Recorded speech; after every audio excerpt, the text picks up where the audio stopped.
সাদ্দাম কোন গর্তে লুকায় থাইকা সেখান থেকে কর্মসূচি পালনের ঘোষণা দেয়। এনান কোন গর্তে পলায় থাইকা লুকায় থাইকা সেই গর্ত থেকে কর্মসূচি ঘোষণা দেয়। জাহাঙ্গীর কবির নানক সে কোন গর্তে পলায় থাইকা সেখান থেকে কর্মসূচি ঘোষণা দেয়। এদেরকে আপনারা খুঁজে বের করতে পারেন না কেন? বেতন পান না, টাকা দেই না, ব্যাট ট্যাক্স কি দেওয়া বাদ দিছি, আপনার পরিবার না খেয়ে আছে, আপনার বাচ্চাকে স্কুলে যাওয়া বন্ধ করে দিছে, আপনার বইয়ের শাড়ি কিনা কি বন্ধ করে দিচ্ছেন। দেশটা কারো পৈতৃক সম্পত্তি না, দেশটা কারো কাছে বিক্রি করে দেওয়া হয় নাই যে মন চাইলাম আমি গণঅভ্যুত্থানে ছিলাম, আমার দেশ আমার দলের দেশ, এরকম কারো আমরা চাই না। কথা একটাই, দেশটা সকলের, সকল রাজনৈতিক দলের, সকল সামাজিক সংগঠনের, প্রত্যেকটা নাগরিকের, প্রত্যেকটা মানুষের এই দেশকে ভালো রাখার দায়িত্ব যেরকম আমাদের, এই দেশটাকে নিয়ে ভাববার দায়িত্ব আমাদের, এই দেশটাকে উপভোগ করার দায়িত্ব। মনোযোগ দিয়ে কাজ করতে তাহলে ওবায়দুল কাদের এরা দেশ ছেড়ে পালিয়ে যেতে পারতো না? ডিবি হারুন, মনোজ কুমার, এই টাইপের যে কুখ্যাত ব্যক্তিরা এরা সহজেই পার পেত না। ডিবি হারুন দেশ ছেড়ে পালিয়ে গেছে। তারপরে আরেকজন হিন্দু পুলিশ, হিন্দুদের নিয়ে কথা বললো আমরা মুসলিম ধর্মের অনুসারী, এটাও গায়ে লেগে যায়। ভারত খুব খারাপ চোখে দেখে, তাই না? আজকে আমরা যারাই রাজনীতি করি না কেন, বাংলাদেশের রাজনীতি ক্ষেত্রে 92% মুসলিম যে দেশে বসবাস করে, মুসলিমদেরকে মাইনাস করে কোন রাজনীতি করা সম্ভব না, সেটা আমরা বিশ্বাস করি। কিছু কিছু রাজনৈতিক দল তাদের জায়গা থেকে সেটা উপলব্ধি করা উচিত। বিগত সময়ে রাজনৈতিক দল যারা আওয়ামী লীগ ছিলেন এবং এই যে 14 দলের দায়িত্বশীলরা ছিলেন, তারা খুব মনে করতেন যে আমরা ভারতের পায়ে সালাম করব আর ইসলামপন্থীদের মাইনাস করে চলবো, সেটাও ঠিক না। আবার যারা ইসলামকে ব্যবহার করে না মধ্যম পন্থার, না ইসলাম পন্থীর, না কোন পন্থীর, তাদের রাজনীতির অবস্থান আমরা খুঁজে পাই না, তারাও কোনো কিছু ভাবেন। আমরা মনে করতে চাই আসলে আমজনতার দলের জায়গা থেকে, আমার এক সহকর্মী ভাই, আমার এক সহ আলোচক ভাই, উনি হঠাৎ করে এক প্রশ্নকারক দর্শককে বলে ফেললেন যে আপনি কি তারেকের দলের? উনি একটা প্রশ্ন করে বসলেন। আসলে সেটা আমাকে অপমান করা হয়েছে। আমি তো রাজনৈতিক করি, আমি তো আমজনতার দলের কেন্দ্রীয় সাংগঠনিক সম্পাদক।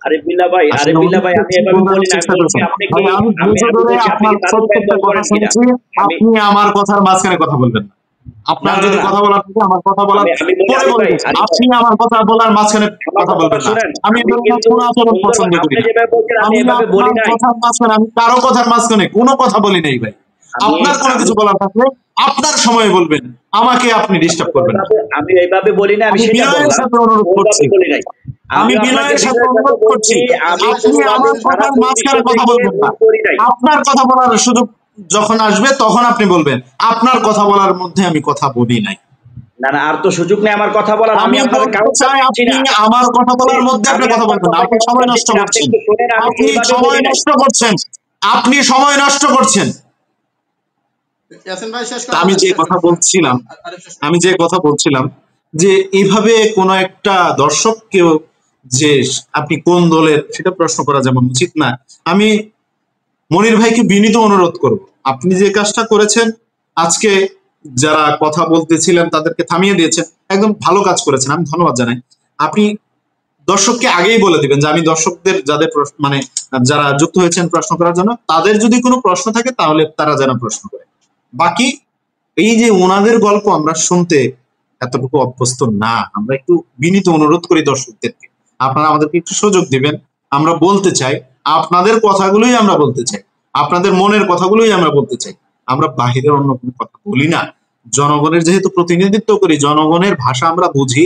আপনারা কি চান, আপনারা কি শুনতে চান, কি বলতে চান, দেশটা কিভাবে চান সেটা আমরা বুঝি।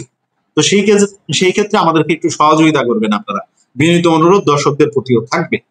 তো আজকে গোপালগঞ্জের ঘটনায় যদি আমি আসি, গোপালগঞ্জের ঘটনায় আপনি এসপির দুর্বলতা আছে।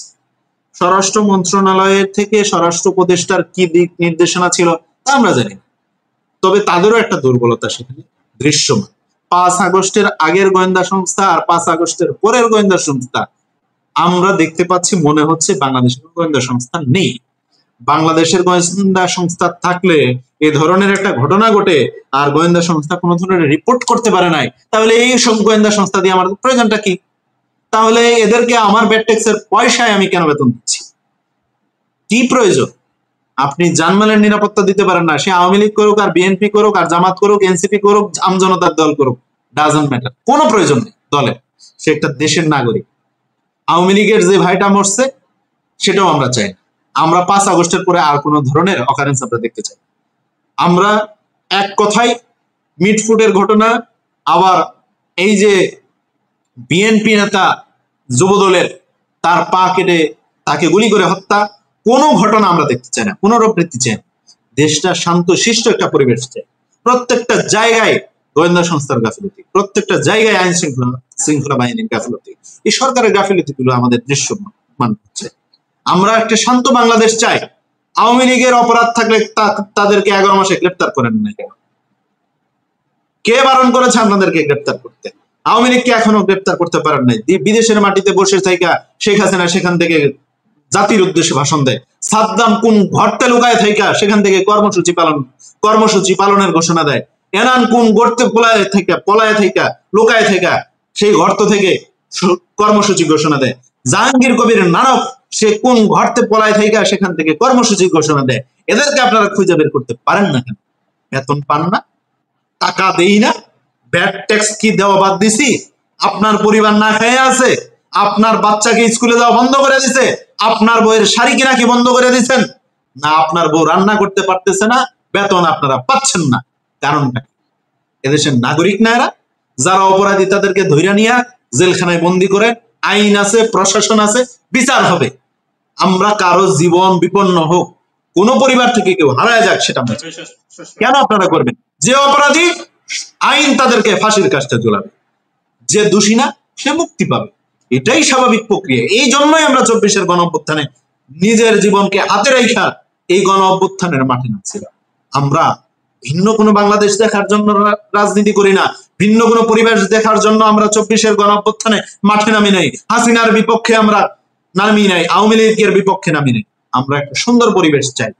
বিগত দিনের যে সামনে যে সরকারটি আসবে, বিগত দিনের যে সরকার অপকর্ম করেছে সেই অপকর্ম থেকে শিক্ষা নিতে হবে এবং আমাদের 24-এর গণ অভ্যুত্থানের এই চেতনাকে যারা বিক্রি করে যারা রাজনীতি করতে চায় তাদেরকে হুঁশিয়ারি করে বলছি, এই গণ অভ্যুত্থানে আমরাও রক্ত ঝরিয়েছি, আমাদের শরীর থেকেও রক্ত ঝরেছে, অজস্র মানুষের চোখের পানি ঝরেছে, অজস্র মায়ের সন্তানের জন্য বুক ফাটা কান্নায় তারা আজকে এখন পর্যন্ত ঘুমোতে পারে না, এখন পর্যন্ত তাদের মনকে তারা বুঝাইতে পারে না। 2000-এর উপরে আমাদের ভাইরা শহীদ হয়েছে, 15,000-এর উপরে আমাদের ভাইরা তাদের অঙ্গহানি হয়েছে। তাদের বিষয়গুলো ভাবতে হবে। দেশটা কারো বাপের না, দেশটা কারো স্বামীর না, দেশটা কারো কাছে এজারা দেওয়া হয় নাই, দেশটা কারো পৈতৃক সম্পত্তি না, দেশটা কারো কাছে বিক্রি করে দেওয়া হয় নাই যে মন চাইলাম আমি গণ অভ্যুত্থানে ছিলাম, আমার দেশ, আমার দলের দেশ, এরকম কারো আমরা চাই না।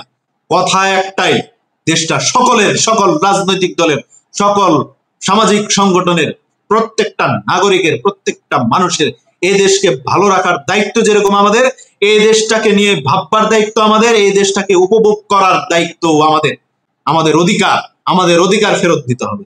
অধিকারের জন্য আমরা লড়াই করেছি, প্রত্যেকটা মৌলিক অধিকারের জন্য লড়াই করেছি, হাসিনার বিদায় করেছি।